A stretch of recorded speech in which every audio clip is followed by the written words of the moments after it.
अपने घर का भाड़ा देता था। पहले माले पर वो किराए पे रहता था, नीचे घर के मालिक रहते थे, मालिक जो था वो नीचे रहता था, किराएदार ऊपर रहते थे। और नियम था कि हर पहले तारीख को वो किराया दे। एक महीने क्या हुआ कि किराया तनख्वाह मिला ही नहीं। 10 तारीख आ गया।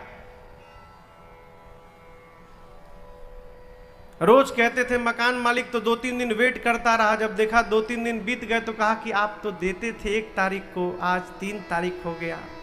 तो रोज कहते थे कल दूंगा कल दूंगा, करते करते 10 तारीख आया।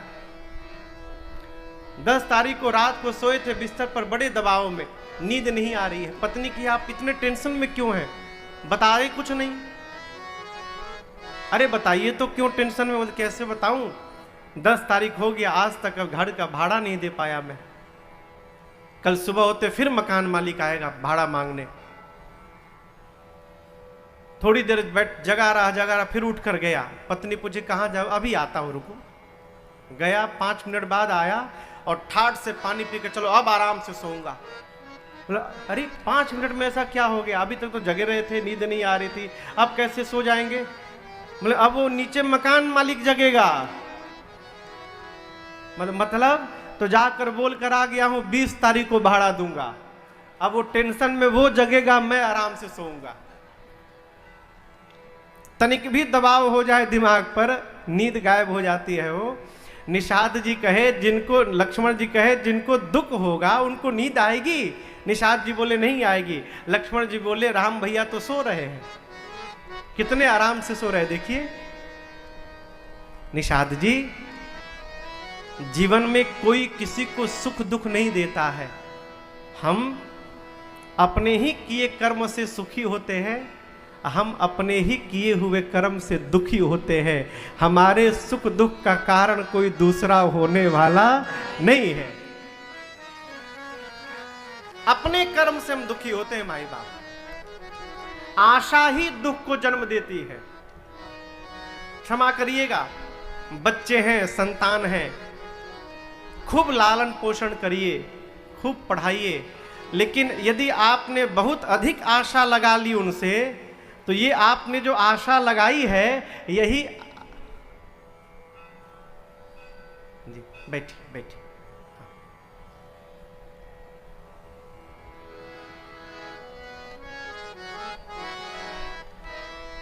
अब यही दर्शन करिए, हमारे दुख का कारण क्या है।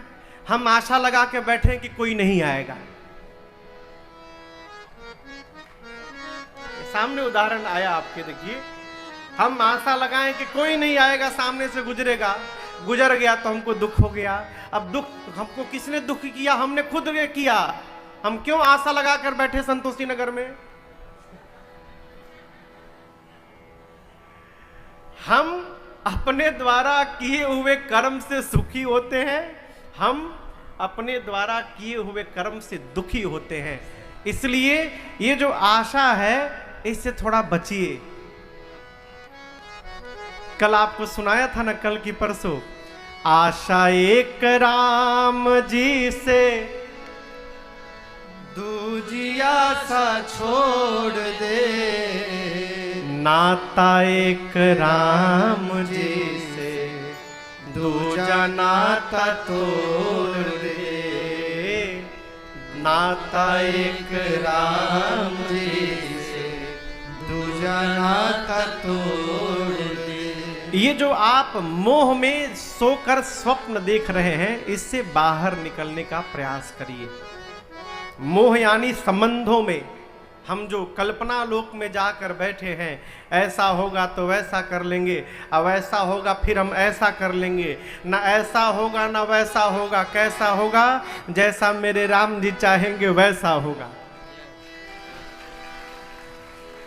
ऐसा वैसा नहीं होगा, हो जैसा ये चाहेंगे वैसा होगा। इसलिए इनकी मर्जी में अपनी मर्जी मिलाने का प्रयास करिए। इनकी मर्जी में अपनी मर्जी मिलाने का प्रयास करिए। कैसे होगा महाराज? शरण में रहने का प्रयास करिए।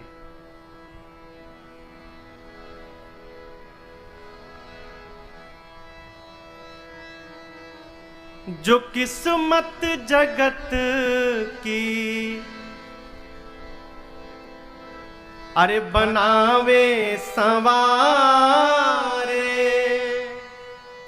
तो क्यों ना चले हम उन्हीं को पुकारे। है बात समझ रही है? तवास में राघव। देखिए श्रीमद् वाल्मीकि रामायण का एक प्रसंग है।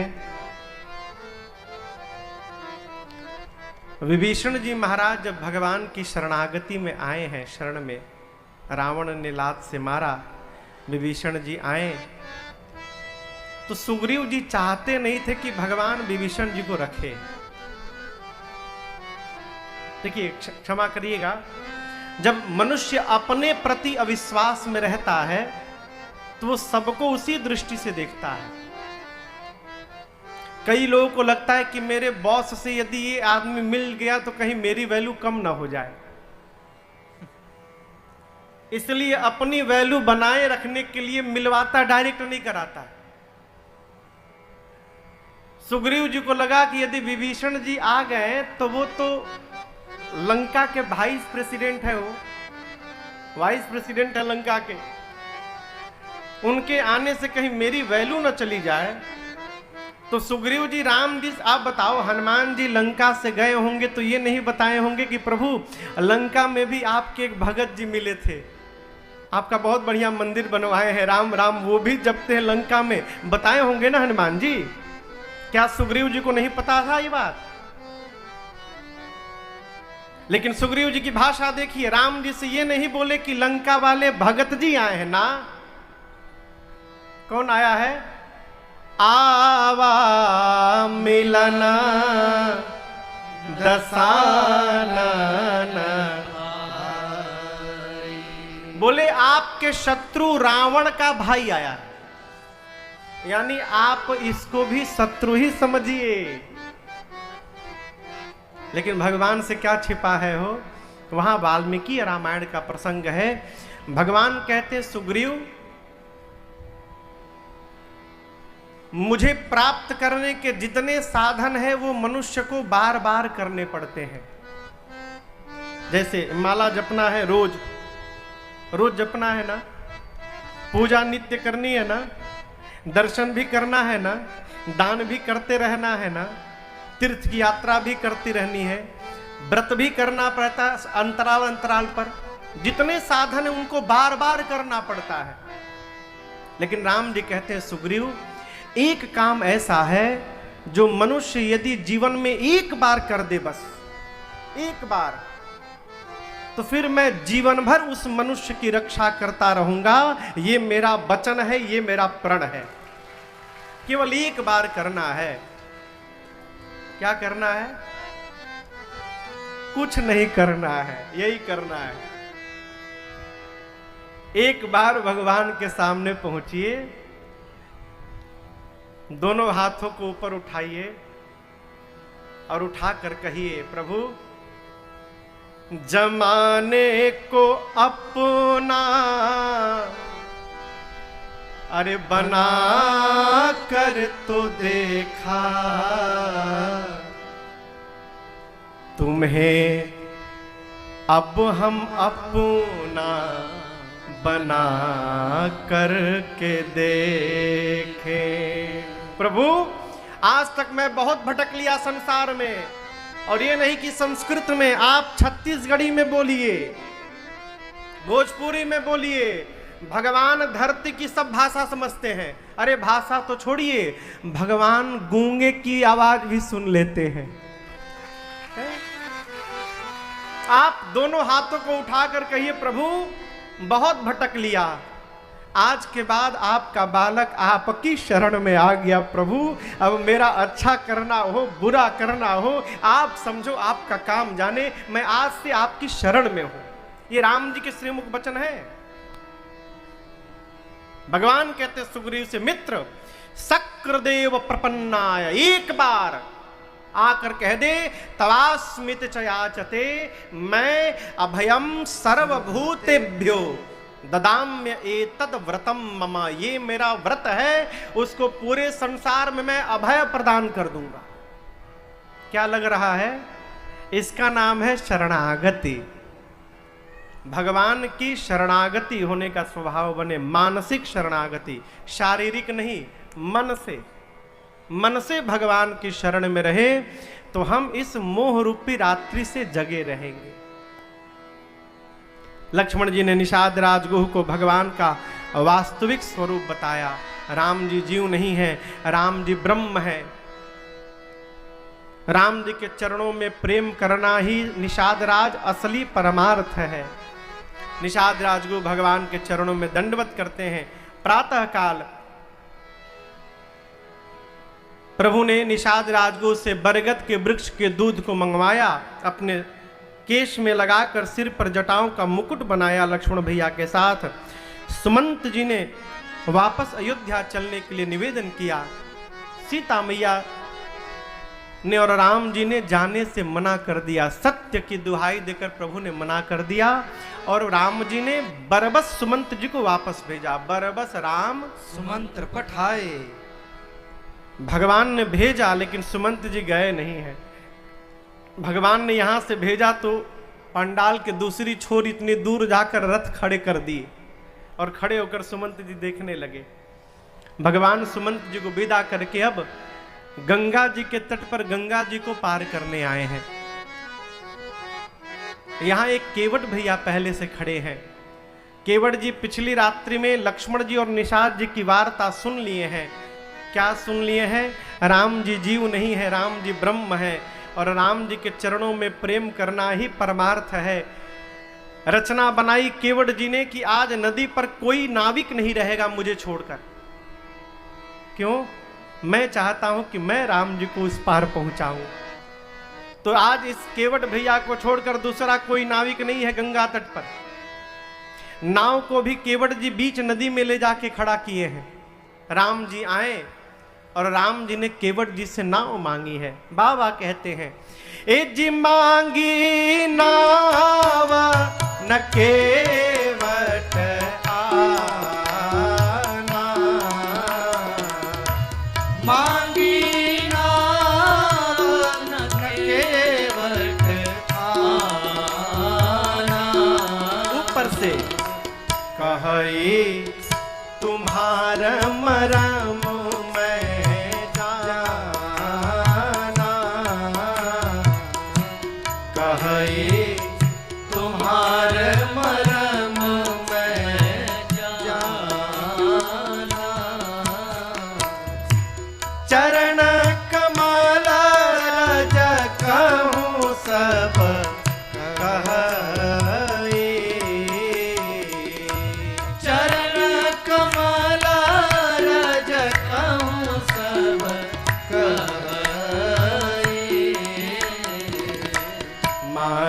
सकरनी मोरे कछु आई, मानुष करनी मोरे कछु आई। छुअत शिला भई नारे सुहाई, छुअत शिला भई नारे सुहाई। पाहन तेन काठ कठिनाई, पाहन तेन काठ कठिनाई। तरनी मुनि घरनी होए जाई, तरनी मुनि घरनी होए जाई। हे प्रभु बाट पर मुरी नाव उड़ाई, बाट पर मोरी नाव उड़ा।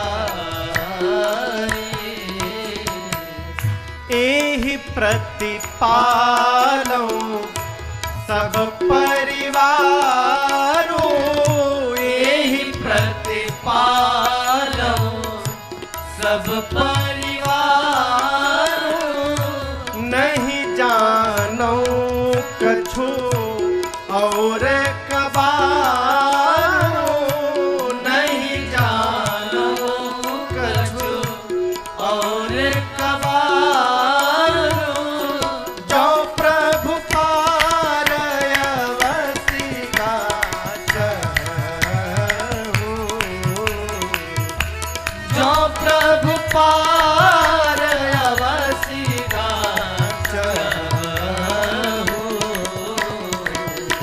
मोहि पद पदुम पखारन कहू,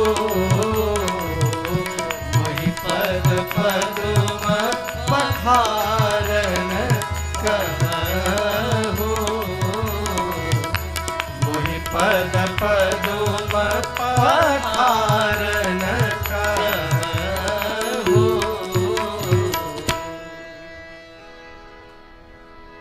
भगवान ने केवल एक वाक्य कहा, केवट जी नाव लाइए। लाने के लिए भी नहीं कहा, प्रभु ने मांगा। देखिए, लाने के लिए कहना अर्थात आदेश देना हो गया, अब मांगने का अर्थ है निवेदन करना हो गया है। राम जी ने ये नहीं कहा कि केवट जी नाव लाइए, राम जी ने कहा केवट जी क्या आप नाव अपनी इधर लाएंगे? मांगी नाव और न केवट आना। भगवान ने नाव मांगी, केवट जी मना कर दिए नहीं लाऊंगा, और मना ही नहीं किए, कहे कि मैं आपका मर्म जान गया हूं। कहे तुम्हारे मर्म मैं जाना। मैं आपका मर्म जान गया। देखिए केवट जी क्या मर्म जान गए।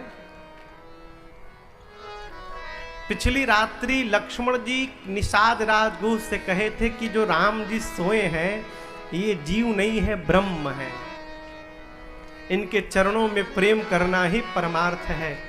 आज जैसे भगवान की भाषा केवट जी के कान में पहुंची, राम जी ने नाव मांगी, इस मांगने से राम जी को केवट जी पहचान गए। कैसे पहचान गए? केवट जी सोचने लगे आज तक जो भी आया उसने मुझसे मांगा नहीं, मुझे आदेश दिया है। ऐ केवट नाव लाओ। आज जीवन में कोई पहली बार मेरे से मांग रहा है, अर्थात मांग करके राम जी ये दर्शाना चाहते हैं कि इस नाव का मालिक मैं ही हूं, मेरी संपत्ति है, मेरे ऊपर है कि मैं ले जाऊं कि न ले जाऊं, इसलिए मांग रहे हैं। इसी अधिकार से केवट ने मना भी किया कि नहीं लाऊंगा। केवट जी समझ गए कि इतना विनम्र तो भगवान को छोड़कर दूसरा कोई हो ही नहीं सकता है, ये अवश्य भगवान ही है, तभी मेरे से मांग रहे हैं, है? मना कर दिया नहीं लाऊंगा। क्यों? मैं आपके मर्म को जान गया हूं। अरे मर्म तोर जानीला हे रघुरैया, मर्म तोर जानीला हे रघुरैया। गोड़ावा के धुरिया में जदुआ भरल बाटे, गोड़ावा के धुरिया में जदुआ भरल बाटे। अरे मरम तोर जानीला हे रघुरैया, मरम तोर जानीला हे रघुरैया। केवट जी कहते मैं आपका मर्म जान गया हूं, मैं नहीं लाऊंगा। लक्ष्मण जी बोले क्या बात करते हैं, जन्म से इनके साथ मैं लगा हूं, आज तक मैं मर्म नहीं जान पाया, और आप अभी अभी आए कहते मर्म जान गया। क्या जान गए? केवट जी बोले वही जो आप नहीं जान पाए वो हम जान गए हैं। लक्ष्मण जी बोले क्या जान गए, हमको भी बताइए। केवट जी बोले आज राम जी ये गंगा जी को पार करने के लिए नहीं आए हैं। अरे ये तो वही राम जी है ना जिन्होंने 3 पग के भीतर 3 लोक 14 भुवन नाप दिया था, है? जिसने 2 पग में 3 लोक 14 भुवन नाप दी, क्या वो गंगा पार करने के लिए नाव के आश्रय में खड़े रहेंगे? ये राम जी गंगा पार करने नहीं आए हैं। आज ये राम जी इस गंगा जी को और इस नाव को बहाना बनाकर और इस केवट को अपना चरणामृत पिलाने के लिए यहाँ पर आए हैं। ये मरम मैं जान गया हूँ प्रभु, लाऊंगा नहीं मैं। अरे मरम तोर जानीला हे रघुरैया। क्या अद्भुत दृश्य होगा, आप कल्पना करिए भक्त और भगवान की ये वार्ता। केवट जी कहते प्रभु आपके, देखिए हम आप में कोई कमी नहीं निकाल रहे रघुनाथ जी। रावर दोसन पायन को पग धूरी को भूरी प्रभाव महा है। रावर दोसन पायन को पग धूरी को भूरी प्रभाव महा है। वाहन से बन वाहन काठ को कोमल है जल खाई रहा है। वाहन ते बन वाहन काठ को कोमल है जल खाई रहा है। पावन पाय पखारी के नाव चढ़ाई हो आय सुहोत कहा है।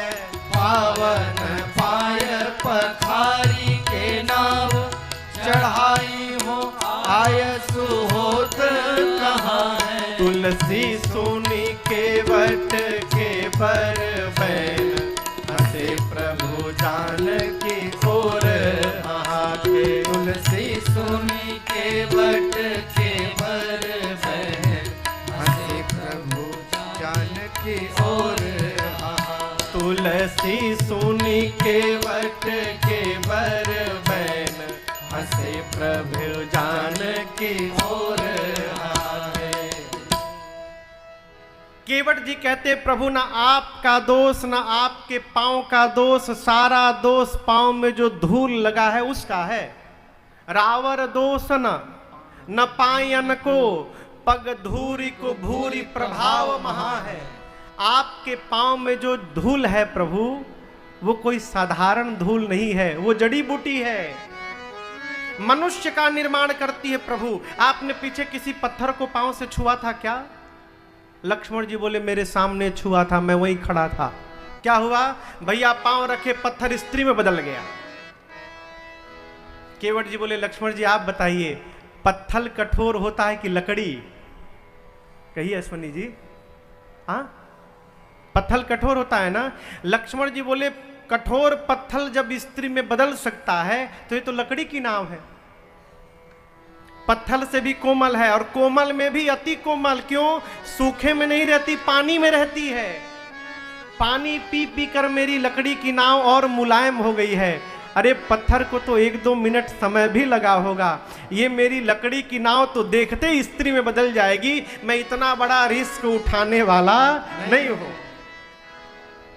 एक उपाय बताता हूं प्रभु, पांव धुला लीजिए उसके बाद फिर आपको लेके चलता हूं। लक्ष्मण जी कहें भैया आज पहली बार आपने मैनेजमेंट संभाला, आपका मैनेजमेंट फेल हो गया। आपने पहली बार किसी से कुछ मांगा और देखिए वो भी केवट मना कर दिया, नहीं दूंगा। मैं मांगता, मना करता, फिर बताता इसको। राम जी बोले इसलिए आपको नहीं मांगने दिया कि आप बता देते, अब मैं नहीं बता रहा हूं। राम जी बोले मेरा भगत है, भक्त है मेरा, इसलिए मना कर रहा है। केवट जी बोले हाँ प्रभु वो तो दिखाई दे ही रहा है, जो जो आपकी बात नहीं मानता है वो सब आपके भक्त हैं। भैया मॉनिटर कम हो गया, उधर बढ़ाए क्या पंडाल में?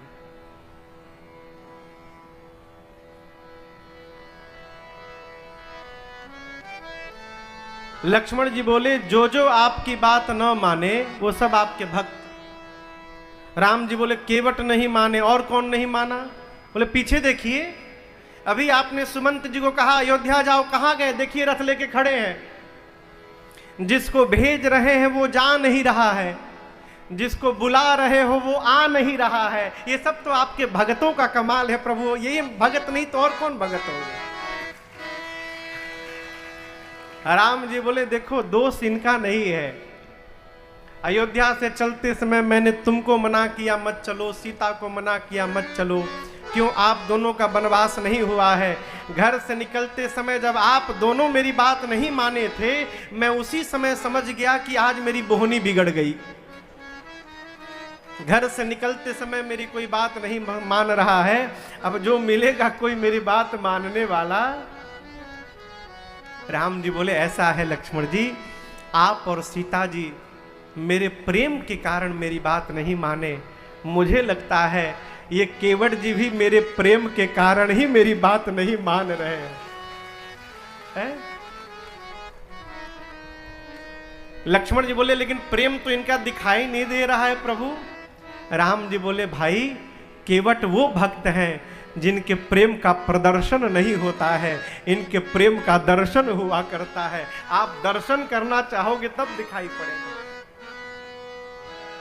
केवट जी खड़े हैं, कहे प्रभु पांव धो लूं? पांव धोऊंगा तो वो जड़ी बूटी निकाल दूंगा, फिर कोई खतरा नहीं रहेगा।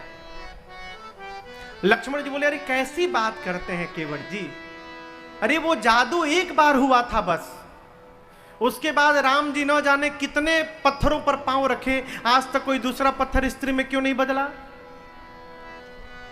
केवट जी बोले इतना बड़ा मूर्ख मैं भी नहीं हूं, मैं भी जानता हूं कि एक ही बार एक ही पत्थर स्त्री में बदला, लेकिन प्रश्न ये उठता है लक्ष्मण जी कौन सा पत्थर स्त्री में बदला? जिस पत्थर की ओर राम जी इशारा करके पूछे थे वो पत्थर स्त्री में बदल गया। पूछा मुनि शिला प्रभु देखी, जिस पत्थर को राम जी इशारा करके उसके बारे में पूछे थे वो पत्थर स्त्री में बदल गया। इस नाव के अलावा इस घाट पर हजारों नावें लगी हैं, इन हजारों नाव में हमारे नाव दिखाई पड़ी इनको। यहां राम जी हमारे नाव को इशारा किए हैं, ए नाव ले आओ, इशारा हो गया है, यानी खतरा आज भी मंडरा रहा। और देखिए यदि आप कहो नहीं बनेगी, मैं कहूं बन जाएगी, और इसी बात में ट्राई करने में यदि मेरी नाव स्त्री बन जाएगी तब मैं क्या करूंगा? हम गरीब हैं, पैसा भी नहीं है कि दूसरी नाव भी बना लेंगे। और आपको बताऊं प्रभु बात, इस नाव के चलने से ही घर में भोजन जाता है। समस्या का दर्शन करिए, जिससे जिस रोजगार से भोजन आता है वो रोजगार समाप्त हो जाएगा और घर में एक और मेंबर बढ़ जाएगा। भोजन करने वाले की संख्या बढ़ जाएगी और जिससे भोजन आता है वो रोजगार समाप्त हो जाएगा। इससे बड़ा कष्ट जीवन में और क्या होगा प्रभु? इतना बड़ा कष्ट मैंने उठाऊंगा प्रभु, पांव धुलवाइए फिर नाव पे पांव रखने दूंगा। भगवान मौन खड़े हैं, कहते प्रभु केवट जी प्रभु बड़ी समस्या है नाथ। इतनी समस्या नहीं है, वो जो स्त्री बनती है वो ब्राह्मणी होती है, मैं जाति का मल्लाह हूं। यदि वो कही कि मैं तुम्हारे साथ नहीं रहूंगी तो मैं क्या करूंगा? कहेगी मेरे लिए अलग से घर बनाओ, कपड़ा लाओ, राशन लाओ, बासन लाओ। पहले से जो घर में बैठी है उसका पेट तो भर ही नहीं पा रहा हूं, दूसरी को देकर क्यों झंझट में डालना चाहते हैं? प्रभु पांव धुलवा लीजिए, उसके बाद आपको ले चलता हूं। राम जी चुपचाप देख रहे हैं। केवट जी बोले ऐसे मत देखिए, थोड़ी कृपा करके देखिए प्रभु।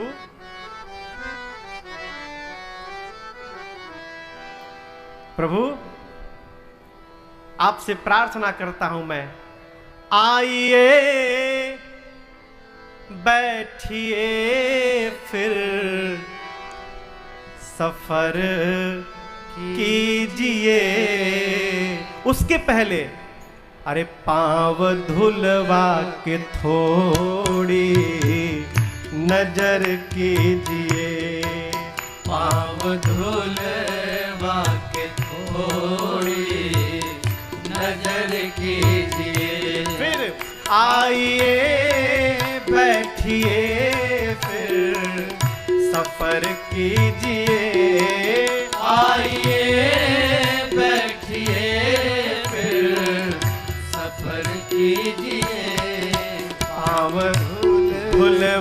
के थोड़ी नजर कीजिए, पाँव धूलवा के थोड़ी नजर कीजिए।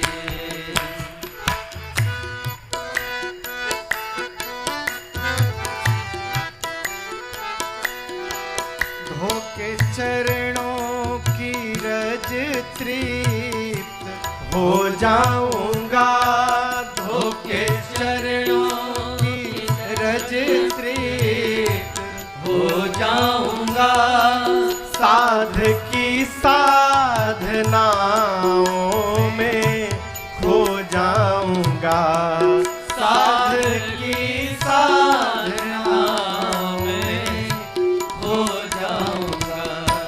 मेरे पुरखों को प्रभु जी अमर कीजिए, मेरे पुरखों को प्रभु जी अमर कीजिए। आइए बैठिए फिर सफर कीजिए, आइए बैठिए फिर सफर कीजिए। पाँव धुलवा के थोड़ी नजर कीजिए, पाँव धुलवा के थोड़ी नजर कीजिए।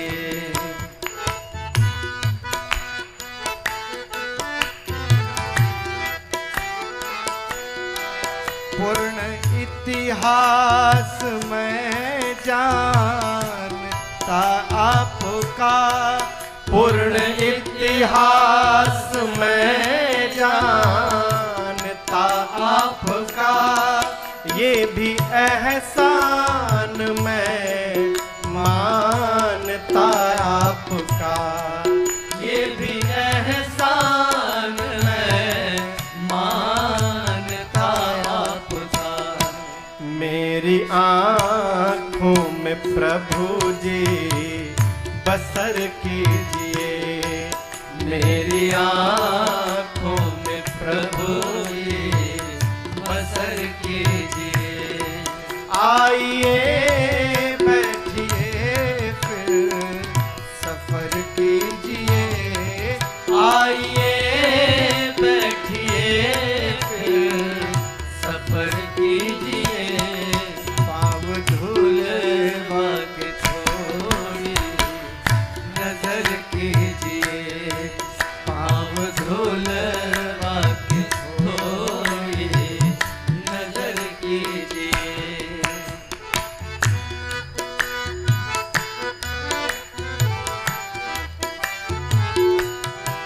तेरे चरणों को आँखें नहीं धो सकी, तेरे चरणों को आँखें नहीं धो सकी, जितने आंसू हैं आँखें नहीं रो सकी, जितने आंसू हैं आँखें नहीं रो सकी।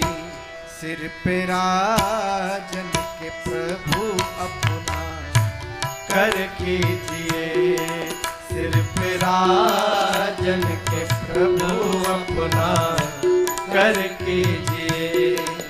आइए बैठिए फिर सफर कीजिए, आइए बैठिए फिर सफर कीजिए। पाँव धुलवा के थोड़ी नजर कीजिए, पाँव धुलवा के थोड़ी नजर कीजिए, पाँव धुलवा के थोड़ी नजर कीजिए, पाँव धुलवा के थोड़ी नजर कीजिए।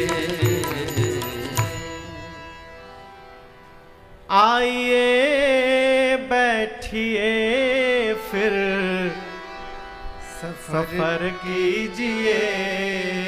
उससे पहले पाँव धुलवा के थोड़ी नजर कीजिए। कहिए प्रभु पाँव धो लूं। भगवान इस पर भी मौन रहे। केवट जी कहते प्रभु घर में मेरे भोजन नहीं है, नाव चलेगी तो घर में भोजन जाएगा, नाव यदि चली गई तो हमारे छोटे छोटे बच्चे प्रभु भूखों मरी जाएंगे।